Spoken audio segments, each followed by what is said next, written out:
Une fête élégante, une salle remplie de lumière et de verres étincelants.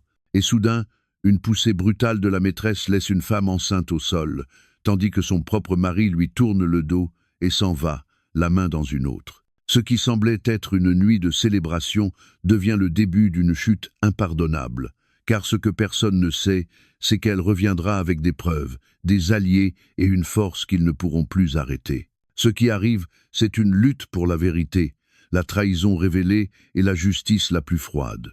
Crois-moi, tu ne peux pas imaginer comment cela se termine avant que nous entrions pleinement dans cette histoire. Dis-nous, à quelle heure tu nous écoutes et d'où tu nous accompagnes. Nous voulons le savoir dans les commentaires. Quelques secondes auparavant, elle se tenait aux côtés de son mari, adressant un sourire timide aux invités. À présent, elle est au sol, les jambes tordues douloureusement, tentant de se redresser. La douleur lui transperce la hanche et l'écho de la chute résonne encore à ses oreilles. Face à elle, la maîtresse du mari garde la main tendue, comme savourant le résultat de sa poussée. Ses lèvres esquissent un sourire triomphant. Il n'y a aucun remords dans ses yeux, seulement une lueur cruelle. Autour, des invités halètent, certains se couvrent la bouche de leurs mains, d'autres sortent leur téléphone pour filmer. Personne ne semble croire ce qui vient de se produire. Le mari, au lieu de courir vers sa femme, reste immobile près de la maîtresse. Son expression est froide, distante, comme si la scène ne le concernait pas. Pire encore, quand les invités cherchent une réaction, il pose sa main sur l'épaule de l'autre femme, validant ainsi ce qui vient d'arriver. Ce geste suffit à transformer l'atmosphère de la salle. L'air devient lourd, les lumières trop dures, et un silence gênant tombe sur tous. Elle tente de parler, mais sa voix se brise. Seul un faible gémissement sort. La douleur dans sa jambe est insupportable et elle sent le monde tourner autour d'elle. Une invitée avance de quelques pas, prête à aider, mais recule sous le regard intimidant du mari. Ce détail suffit à faire comprendre que personne ne doit intervenir. Son pouvoir économique et social est si grand que même en cet instant de violence, les gens craignent de le défier. Une caméra dans un coin du salon clignote avec sa petite lumière rouge. Personne ne la remarque tout de suite, mais l'appareil enregistre chaque seconde, chaque geste, chaque silence. Témoin muet, incapable d'agir, mais décidé à garder la vérité. Au sol, la femme porte ses deux mains à son ventre. Elle sent son bébé bouger brusquement. Sa respiration devient saccadée. Elle sait qu'elle doit se relever, qu'elle doit protéger la vie en elle. Mais ses muscles refusent, sa hanche hurle de douleur et le goût métallique du sang envahit sa bouche. Autour d'elle, les voix des invités deviennent des murmures. « As-tu vu ce qu'elle a fait ?» souffle quelqu'un. « Impossible, elle est enceinte », dit un autre. Les téléphones continuent d'enregistrer, capturant l'humiliation et la froideur de l'homme censé être époux et protecteur. Au milieu de la confusion, la maîtresse se penche vers la femme à terre et lui murmure une phrase que seule elle entend.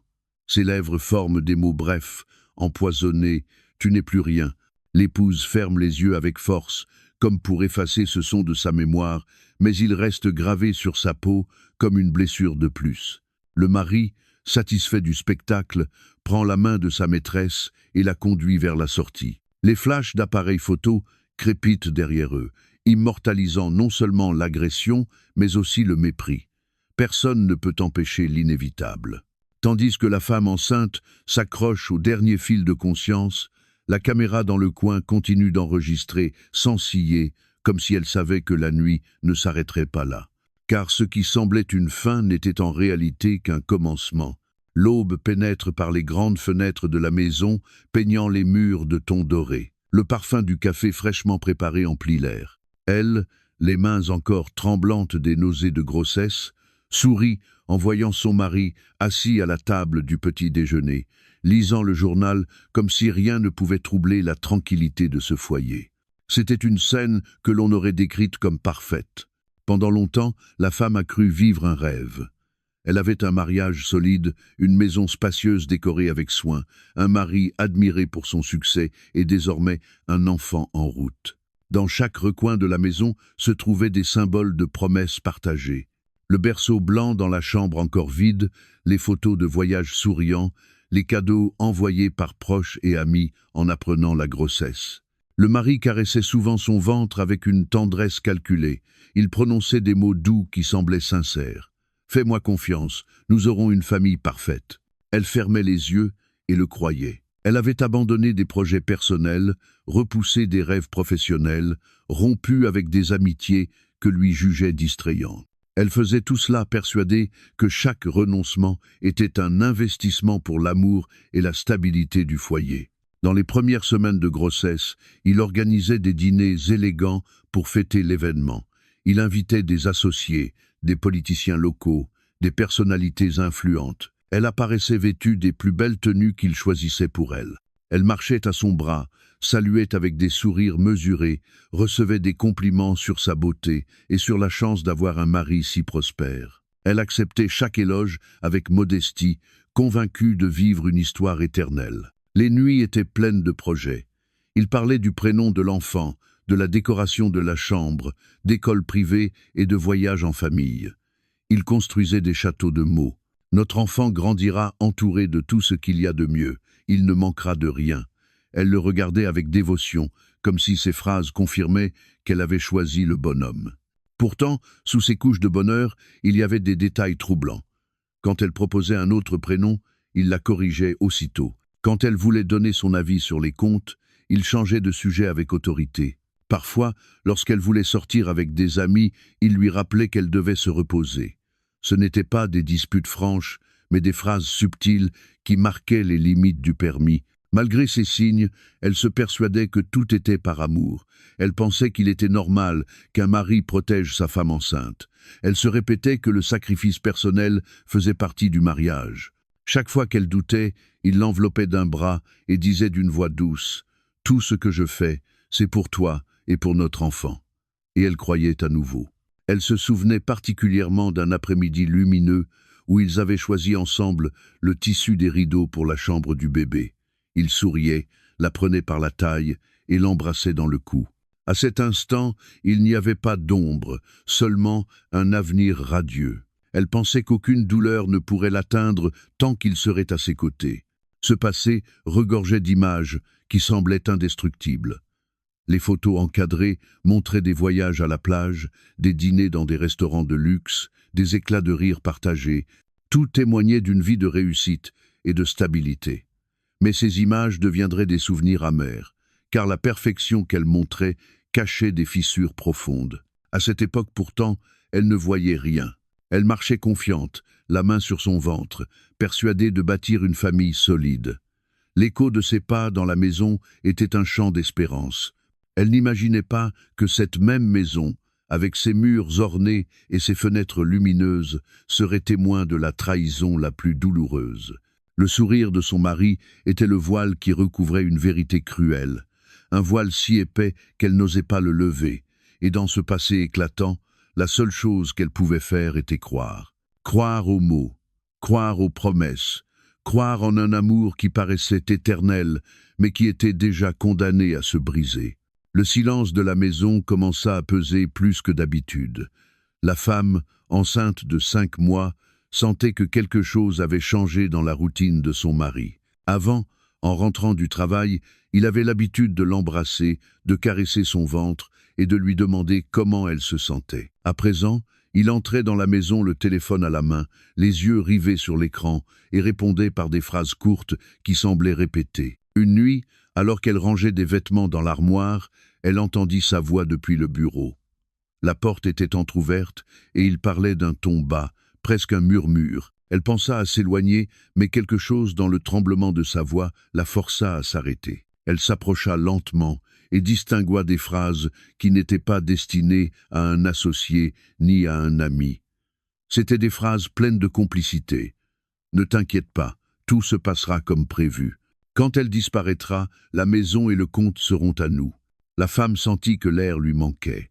Son cœur battait violemment et un frisson glacé parcourut son dos. Elle ne voulait pas croire ce qu'elle venait d'entendre. Peut-être s'agissait-il d'un malentendu.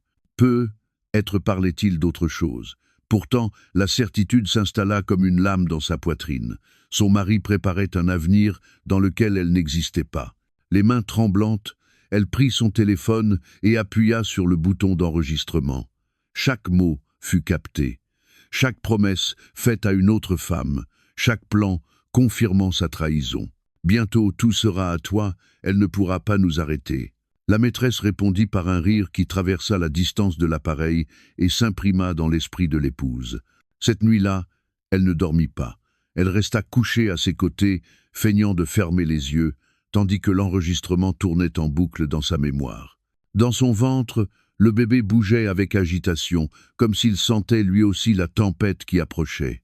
La femme caressa sa rondeur et murmura en silence. « Tu n'es pas seule, je te protégerai. » Laï. Le lendemain, elle trouva un autre signe impossible à ignorer. Dans la poche de la veste de son mari, il y avait un reçu d'un hôtel de luxe. La date correspondait à l'une de ces nuits où il avait affirmé être en réunion. Le papier était la confirmation matérielle de ce qu'elle savait déjà au fond d'elle. Ce n'était pas seulement une aventure. C'était une conspiration. La maîtresse avait réussi à empoisonner le cœur de l'homme qui avait promis de la protéger. Ce n'était pas un simple écart passager, mais un plan calculé pour la dépouiller de tout. La femme comprit que sa fragilité de femme enceinte était pour eux un avantage, un obstacle qu'il fallait éliminer pour que leur union illicite soit complète. En se rappelant les mots de son mari dans la cuisine, « Je fais tout pour toi et pour notre enfant », un rire amer s'échappa de ses lèvres. Ces phrases résonnaient maintenant creuses et cruelles, comme des poignards déguisés en caresses. Elle rangea le reçu dans un tiroir secret, avec l'enregistrement sur son téléphone. C'étaient ses premières armes, des preuves qui, un jour, serviraient à démasquer l'homme qui avait juré de l'aimer. En attendant, elle devait se taire et observer, feindre de ne rien savoir, protéger son enfant à tout prix. Le soleil entra par la fenêtre ce matin-là, inondant la chambre d'une lumière chaude. Mais pour elle, plus rien n'était lumineux. Le monde qu'elle avait construit était fissuré. Chaque sourire de son mari était un rappel du mensonge. Chaque geste de tendresse se transformait en poison. Et même s'il continuait d'agir comme si tout allait bien, elle avait franchi une limite invisible. Les mensonges n'étaient plus des soupçons. Ils étaient des certitudes. Ils étaient des blessures ouvertes. Et à partir de ce moment, chaque jour dans la maison serait une bataille silencieuse, une préparation à la guerre qui approchait inévitablement. La nuit de l'événement semblait destinée à être retenue comme une célébration de plus dans la longue liste des triomphes du mari. Le salon brillait de lumière. Les tables étaient couvertes de nappes de soie et de verres de cristal qui reflétaient les éclats des lampes. Les invités se déplaçaient entre rires et conversations futiles, inconscients de la tempête sur le point d'éclater. Elle était arrivée au bras de son mari, vêtue d'une longue robe couleur ivoire qui laissait deviner la courbe douce de sa grossesse. Elle marchait lentement, avec une dignité qui cachait l'anxiété de se sentir surveillée par des yeux hostiles. Au loin, la maîtresse observait avec impatience, un sourire aux lèvres, attendant le moment opportun pour agir. La musique s'arrêta soudain quand un geste brutal interrompit l'harmonie. La maîtresse, avec un mouvement plein de mépris, s'approcha de l'épouse enceinte et la poussa violemment devant tout le monde. Le corps de la femme perdit l'équilibre et tomba au sol, se heurtant à un coin de la table. Un cri déchirant emplit la salle, suivi du fracas métallique des couverts et des verres qui s'écrasaient au sol. Elle resta étendue, le visage pâle, les mains serrées sur son ventre, dans une tentative désespérée de protéger son enfant. La douleur à la hanche était insupportable, un feu qui s'étendait de l'os à chaque muscle de son corps. Ses lèvres tremblaient, mais aucun mot ne sortit. Le plus cruel survint quelques secondes plus tard. Au lieu de courir vers son épouse, le mari se plaça aux côtés de la maîtresse. Il posa une main ferme sur son épaule, comme pour légitimer l'agression. Ses yeux ne montraient aucune compassion, seulement froideur et calcul.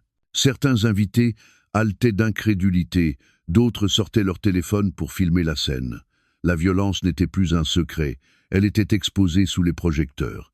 Elle tenta de se redresser en s'appuyant sur une chaise proche, mais ses jambes ne répondaient pas. La douleur la paralysait et la peur de perdre son enfant lui coupait le souffle. Elle vit son mari échanger un regard complice avec la maîtresse et comprit que ce n'était pas un accident. C'était un plan. Un jeune serveur fit un pas en avant pour l'aider, mais le mari l'arrêta d'un geste autoritaire. Sa voix résonna dans la salle avec une froideur glaciale. « Ne vous mêlez pas, tout va bien. » Personne n'osa le contredire. Le pouvoir qu'il exerçait sur ces gens était si grand que même face à une agression évidente, il préférait se taire. Le temps sembla s'arrêter. La femme enceinte sentit ses larmes se mélanger à la sueur froide sur son front. Dans son esprit, une seule idée claire, survivre. Sauver la vie de son enfant. Avec un effort surhumain, elle réussit à se traîner de quelques centimètres, mais son corps s'effondra de nouveau. La maîtresse, savourant le spectacle, se pencha vers elle et murmura un venin qu'elle seule pouvait entendre. Ce n'est que le début. La phrase fut comme un couteau traversant ce qui restait d'espoir. Enfin, le mari prit la main de sa maîtresse et la conduisit vers la sortie. Il ne se retourna pas, ne prononça pas un mot d'inquiétude. Il la laissa au sol, devant des dizaines de témoins figés, entre l'incrédulité et la peur. Quand la porte se referma derrière eux, l'écho de la musique reprit faiblement, comme si rien ne s'était passé. Mais dans le cœur de la femme, la blessure était irréparable. Elle comprit qu'elle avait été abandonnée, que l'homme à qui elle avait donné sa vie avait décidé de l'effacer de son histoire. Et tandis qu'elle luttait pour rester consciente, elle jura en silence que ce ne serait pas sa fin. La caméra de sécurité, dans un coin, continuait d'enregistrer, impassible, chaque geste et chaque mot. Elle était le seul témoin que personne n'avait intimidé, le gardien silencieux d'une vérité qui, un jour, éclaterait au grand jour. La chambre d'hôpital était éclairée par une lumière blanche qui paraissait trop froide.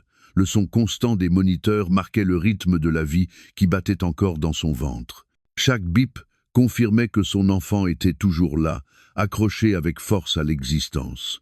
Elle, la jambe immobilisée et le corps couvert d'ecchymose, se sentait prisonnière entre la douleur physique et la détermination de ne pas céder. Les premières heures furent un enfer. Elle ne pouvait presque pas bouger sans qu'un cri étouffé ne s'échappe de ses lèvres. Les médecins l'avertirent de la gravité de la lésion à la hanche. Tout effort mal calculé pouvait mettre en danger sa guérison et la vie du bébé. Entendre ces mots fut comme recevoir une sentence, mais, au lieu de se briser, elle serra les dents et se promit de résister. La nuit, lorsque l'hôpital retombait dans le silence et que seuls résonnaient des pas lointains dans le couloir, elle parlait à voix basse avec son enfant.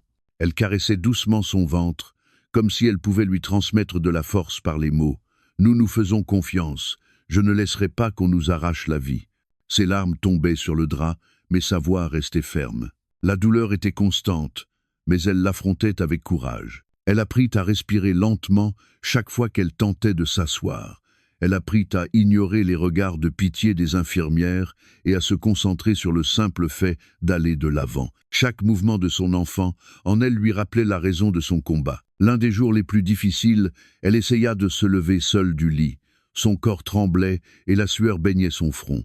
Son pied toucha à peine le sol qu'un spasme la força à pousser un cri. Une infirmière entra précipitamment, inquiète du risque de chute. Elle la gronda avec douceur, mais la future mère répondit d'une phrase brève. « Je dois apprendre.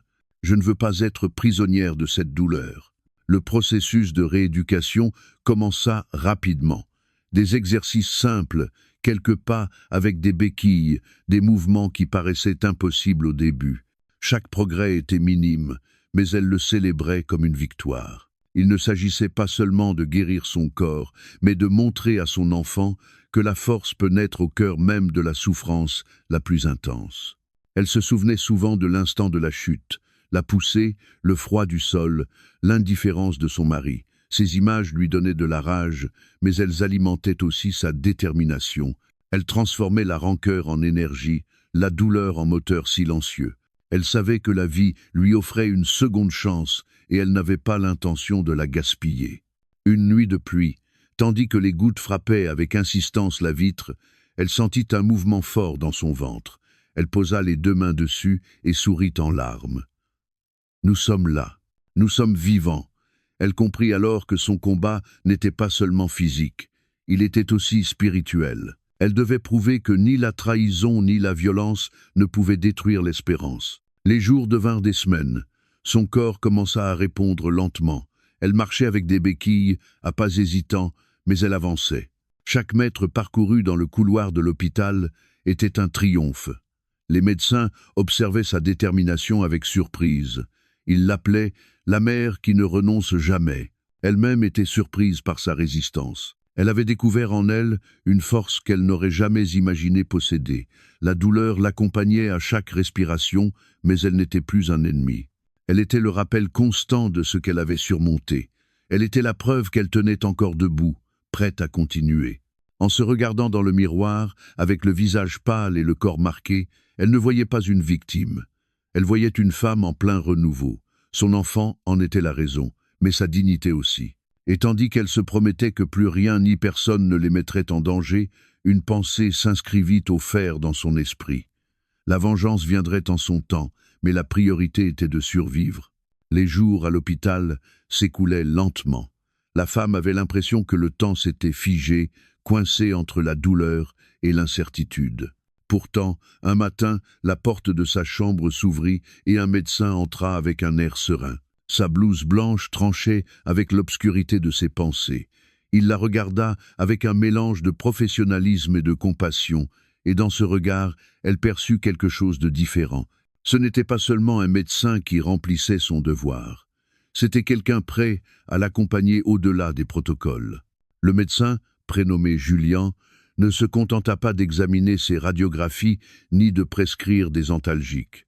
Il s'assit près de son lit, lui demanda ses peurs et écouta ses silences. Ce geste simple fut le premier rayon de lumière qui perça la pénombre de sa solitude. Il lui rappela qu'il existait encore des personnes capables de voir la femme et non seulement la patiente. Peu à peu, elle commença à avoir confiance en lui. Julien lui expliqua que la récupération serait longue, mais possible. Il lui montra des exercices, lui apprit à contrôler sa respiration dans les moments de douleur intense et lui assura qu'elle n'était pas seule. « Ton corps a souffert, mais ton esprit est plus fort que tu ne l'imagines, et ton enfant a besoin de cette force. » Ces mots résonnèrent comme une promesse d'avenir. En plus du médecin, une autre présence inattendue apparut. Une ancienne amie d'université, perdue de vue après le mariage, arriva à l'hôpital après avoir vu une vidéo sur les réseaux. Le clip montrait le moment de l'agression et avait circulé en silence parmi les connaissances. En la voyant sur ce lit, l'amie éclata en sanglots et lui jura qu'elle ne la laisserait plus seule. La femme se retrouva entourée de mains tendues. Ce n'étaient plus seulement des infirmières entrant avec des médicaments. C'étaient des personnes qui lui offraient des sourires sincères, des mots d'encouragement et de la compagnie pendant les jours les plus gris. Quelqu'un lui apporta un bouquet de fleurs fraîches, un autre lui prêta un livre rempli d'histoires de dépassement. Chaque détail bâtissait un pont vers l'espérance. La résurrection ne survint pas d'un coup, mais par petites étapes. Elle apprit à parcourir quelques mètres avec des béquilles dans le couloir de l'hôpital. Le son sec des embouts contre le sol était comme un tambour marquant le rythme de sa nouvelle vie. Julien l'encourageait de phrases brèves, l'ami l'applaudissait depuis la chaise, et elle, haletante, souriait avec une force renouvelée.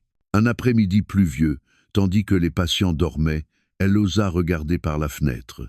Le ciel gris reflétait sa douleur, mais un rayon de soleil perça les nuages. Elle comprit alors que son histoire ne s'arrêtait pas là.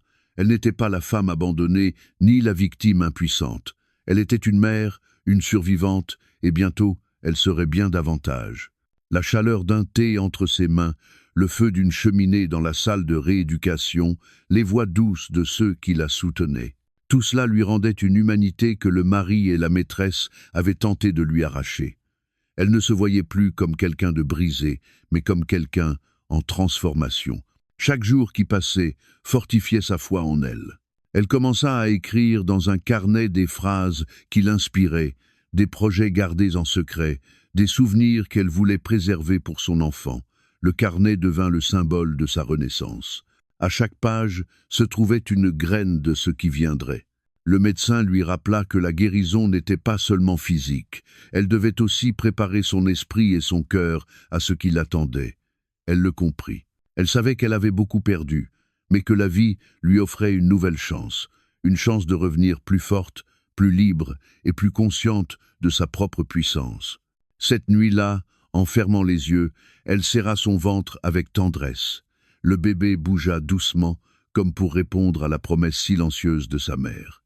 Une promesse qui avait désormais la force d'un serment. Nous sommes en sécurité, et ce n'est que le début. L'air dans la petite maison de rééducation sentait le café fraîchement préparé et le papier. Sur la table de la salle à manger s'entassaient des dossiers, des enveloppes, des documents médicaux et des copies de contrats. La femme, encore appuyée sur ses béquilles, avait transformé cet espace en un quartier général silencieux. Là, elle se sentait en sécurité, entourée de personnes qui l'aidaient, et peu à peu, elle avait commencé à tracer un plan. La première décision fut de conserver chaque preuve de la trahison. Le reçu d'hôtel trouvé dans la poche de son mari, l'enregistrement de cet appel où il parlait d'un futur sans elle, et même certains messages anonymes qui commençaient à arriver sur son téléphone. Tout était soigneusement archivé dans une chemise bleue. Chaque document était une arme. Chaque mot enregistré, une pierre dans le mur de vérité qui un jour détruirait son ennemi. Le docteur Julien l'accompagnait pendant les nuits de travail silencieux. Bien que son rôle principal fût de soigner sa santé, il avait compris que la guérison de cette femme allait bien au-delà du corps. Quand il la voyait écrire des phrases dans son carnet, il se contentait de dire « N'accélère pas tes pas, mais ne cesse jamais d'avancer ». L'ami qui la visitait fréquemment participait aussi. Elle vérifiait des courriels, passait des appels discrets, mettait la femme en relation avec des contacts juridiques et des journalistes intéressés par des histoires d'injustice. Les heures passaient comme des gouttes d'eau sur une pierre, lentes, constantes, mais capables d'user n'importe quel mensonge. Le matin, la femme s'exerçait à marcher avec des béquilles, et l'après-midi, elle répétait encore et encore les détails de ce qu'elle avait entendu. Elle apprit à analyser les mots de son mari, à lire entre les lignes de ses menaces voilées, à comprendre la structure de pouvoir qu'il utilisait pour intimider ceux qui l'entouraient. Une nuit d'hiver, tandis que le vent frappait violemment les fenêtres, elle s'arrêta devant un miroir. Le reflet lui renvoya l'image de quelqu'un de transformé. Elle ne voyait plus la victime jetée au sol avec mépris, mais une femme dont la blessure devenait une cicatrice. Une cicatrice qui serait le témoignage de sa résistance. Il croit que j'ai disparu, que je suis fini, voilà mon plus grand avantage. Le plan de retour commença à prendre forme. Ce ne serait pas une confrontation impulsive ni un accès de colère. Ce serait un mouvement calculé, patient et précis. Elle devait d'abord s'assurer d'une protection légale. Avec l'aide de son ami, elle contacta un avocat spécialisé en violences domestiques et en droit de la famille. Elle lui envoya des extraits d'enregistrement et des copies de documents. L'avocat répondit d'une voix ferme. « Avec ce matériel, nous pourrons lancer une procédure. Nul ne peut se cacher de la vérité pour toujours. » Vint ensuite la préparation émotionnelle. La femme s'exerçait devant le miroir avec des phrases courtes et percutantes. Elle savait qu'un jour elle se tiendrait face à lui, face à tous, et qu'elle devrait parler sans trembler. « Je ne suis pas ta victime. Je suis ton miroir, et en moi tu verras tout ce que tu as perdu. » Chaque mot était une répétition, une façon de renforcer son esprit autant que ses muscles. Pendant ce temps, l'hôpital poursuivait la rééducation physique, des pas plus fermes, des mouvements plus sûrs. Chaque jour, elle parvenait à marcher un peu plus sans aide. La douleur était toujours là, mais elle ne la dominait plus. Elle était un rappel de ce qu'elle avait surmonté et de ce qu'il restait à accomplir. Le soir, quand tout retombait dans le silence, elle écrivait dans son carnet des plans, des stratégies, des pensées d'espérance. Chaque page était une graine qui germait en elle. Son enfant, qui grandissait dans son ventre, bougeait doucement comme pour approuver chaque mot écrit. Elle souriait et murmurait « Nous sommes prêts, le jour viendra et personne ne pourra nous arrêter. » La préparation du retour n'était pas seulement un plan contre son mari. C'était aussi un processus de transformation personnelle. Elle était passée de femme détruite par la trahison à stratège consciente de son propre pouvoir. Et tandis que le monde extérieur croyait encore qu'elle était vaincue, dans l'ombre grandissait la certitude qu'elle reviendrait plus forte que jamais. Le jour du procès se leva gris. Une fine bruine couvrait la ville et rendait l'air plus lourd. À l'entrée du tribunal, des journalistes, des photographes et des curieux s'étaient rassemblés. Tous attendaient l'arrivée de l'homme d'affaires et de sa nouvelle compagne, la femme qui avait pris la place de la véritable épouse. L'affaire avait attiré l'attention publique car il ne s'agissait pas d'un simple divorce, mais d'un procès marqué par des rumeurs de violence, de corruption et de scandales financiers. À l'intérieur de la salle, les lumières blanches éclairaient chaque recoin. Les bancs de bois étaient occupés par des avocats, des proches et des reporters avides de détails. Le mari apparut le premier. Il portait un costume impeccable, un sourire calculé et une assurance qui semblait défier quiconque oserait douter de lui. À son bras marchait la maîtresse, vêtue d'une robe rouge éclatante, comme s'ils entraient à un banquet royal. La salle se remplit de murmures, les flashs crépitèrent, figeant en images leur arrogance. Lui saluait de la main, convaincu que son pouvoir restait intact. Elle souriait, persuadée que la victoire était acquise. Le juge prit place et demanda le silence. L'audience commença par la lecture des charges et des preuves présentées jusque-là. L'avocat du mari parla d'une voix ferme, niant tout, accusant son épouse absente d'être instable et d'inventer des histoires pour attirer l'attention. Beaucoup dans la salle acquiesçaient, d'autres doutaient, mais la plupart pensaient que la femme ne reviendrait jamais. Et soudain, la porte du fond s'ouvrit. Le bruit fut à peine un grincement, mais il suffit à faire tourner toutes les têtes. Elle était là. Appuyée sur ses béquilles, le ventre arrondi par la grossesse et le visage serein, elle avançait pas à pas vers le centre de la salle. Elle portait une robe bleue simple, sans ostentation, mais dans sa démarche, il y avait une dignité qui éclipsait tout luxe. Le silence devint absolu. Pas un murmure, pas un flash, pas un souffle. Le mari pâlit. La maîtresse ouvrit la bouche, sans parvenir à parler. Personne n'imaginait qu'elle survivrait à ses blessures. Personne n'aurait cru qu'elle aurait le courage de se présenter là, devant tous, devenu le témoignage vivant de la résistance. Chaque pas de la femme résonnait sur le marbre comme un coup de marteau sur la conscience des présents. Ses yeux ne se détournaient pas. Elle avançait droit vers le juge, ignorant la confusion autour d'elle. Dans ses mains, elle tenait une chemise, le symbole tangible des preuves qu'elle avait réunies en silence pendant des semaines. Un journaliste, incapable de contenir son émotion, murmura ce que tous pensaient. « Elle est vivante ». La phrase parcourut la salle comme un écho et brisa le charme. Les flashs recommencèrent, capturant cette fois l'image d'une femme revenue de l'ombre pour réclamer sa vérité. Le mari tenta de se lever, mais ses jambes tremblaient. Son visage, toujours altier, se crispa dans une grimace d'incrédulité. « Ce n'est pas possible !» marmonna-t-il entre ses dents. La maîtresse chercha son soutien du regard, mais ses yeux trahissaient la peur. Le masque de pouvoir qu'ils avaient construit se fissurait en quelques secondes. La femme arriva au devant de la salle et remit la chemise à son avocat. Puis elle leva les yeux et parla pour la première fois. Sa voix était claire, ferme, sans hésitation. « Je suis ici. Je n'ai pas disparu. Et aujourd'hui je viens dire la vérité. » Mon. La salle éclata en murmures. Le juge réclama le silence d'un coup de marteau et les journalistes envoyèrent des titres urgents à leur rédaction. Le retour inattendu de l'épouse devint le centre de l'histoire. Elle n'était plus la victime silencieuse. Elle était la protagoniste. Ce jour-là, tous comprirent que le procès ne serait pas comme ils l'avaient imaginé. Car la femme qu'on croyait perdue venait de revenir. Et avec elle arrivait une vérité que personne ne pourrait ignorer. Le murmure dans la salle ne s'était pas encore éteint lorsque la femme prit place face au juge. L'air semblait lourd, comme si chaque respiration était chargée d'attente. Les journalistes préparaient leurs enregistreurs, les avocats ouvraient des dossiers avec des gestes précipités, et le mari, qui avait toujours contrôlé chaque scène, était maintenant affaissé sur une chaise, le visage défait. La femme n'eut pas besoin de crier ni de dramatiser. D'une voix sereine, elle commença à raconter ce qu'elle avait vécu. Elle expliqua comment elle avait été poussée par la maîtresse, comment elle était restée étendue sur le sol du salon devant des dizaines de témoins, comment l'homme qui devait la protéger lui avait tourné le dos pour partir au bras d'une autre. Chaque mot était un coup qui résonnait contre les murs de la salle. L'avocat de la défense tenta de l'interrompre, prétendant qu'il n'y avait pas assez de preuves. C'est alors que la femme fit un signe à son propre représentant et celui-ci posa un appareil sur la table.